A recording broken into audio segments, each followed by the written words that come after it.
লেগেছে? খুব জোরে লেগেছে। ধূপ করে পড়ে গিয়ে দেখো তাই তো এখন ওকে দেখালে আমার এই চ্যানেলটা কমেন্ট গুলো বন্ধ করে দেবে, কমেন্ট বক্স বন্ধ করে দেয় বাচ্চাকে দেখালে। তো যাই হোক দেখতে পাচ্ছ মায়ের এখানে এটা বন্ধ রেখেছি এই কারণে, কারণ এই প্রদীপগুলো জ্বলবে না, মায়ের প্রদীপ জ্বালানো হয়েছে। তিনটে ভক্ত তিনটে মিরাক্কেল হয়েছে যারা এই শনিবারে দেখবে, তো তারা বলছে মা আমি তো যেতে পারছি না, আমার নামে তুমি একটুখানি প্রদীপ জ্বালিয়ে দাও। তোমরা সবাই বলেছে তাই তাদের উদ্দেশ্যে আমি তিনটে প্রদীপ পরিষ্কার করে আমি জ্বালিয়ে দিয়েছি। তো অনেক দূর দূর থেকে এসে আসানসোল দুর্গাপুর থেকে একটা জ্বালিয়েছি আমি। এই প্রদীপগুলো আমাকে ভক্তরা দিয়েছেন, তাদের উপকার হয়েছে বলে দিয়েছে আমাকে, তোমরা জানো।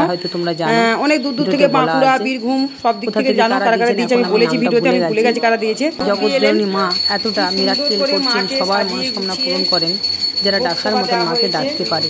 আজ দেখো কি সুন্দর করে মায়ের নাম করে কি সুন্দর ভক্তরা ভোগ নিয়েছেন। মায়ের জয়, জয় কৃষ্ণ কালী মায়ের জয়।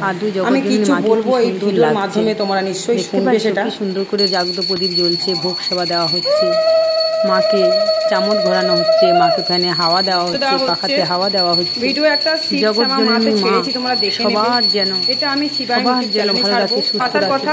মায়ের ভোগের থালাগুলো কি সুন্দর সাজানো আমাদের করতে হয়, তার মধ্যে যে কটা ভক্ত আসে তাদের পুজো আমরা করি। প্রসাদ মায়ের ভোগ দেখতে পাচ্ছ, মায়ের ভোগ যখন মাকে আমরা ভোগ দিই, সেই ভোগটা যখন ভক্তদের আমরা যখন প্রসাদ হিসাবে ব্যবহার করি, চকচক করে দিয়ে তারপরে থালা গ্লাস ভালো করে মেজে মুজে মা বাবা পরামর্শকে সুগন্ধি মধু পেয়ারা জল তোমরা দেখেছো তো আগের ভিডিওতে। বাবার এখানে সব বেলপাতা রেলপাতা সব ভর্তি ছিল, পরিষ্কার করা হয়েছে, সব ঠাকুর দেবতাকে স্নান করানো হয়েছে, সবার নাম জপ করে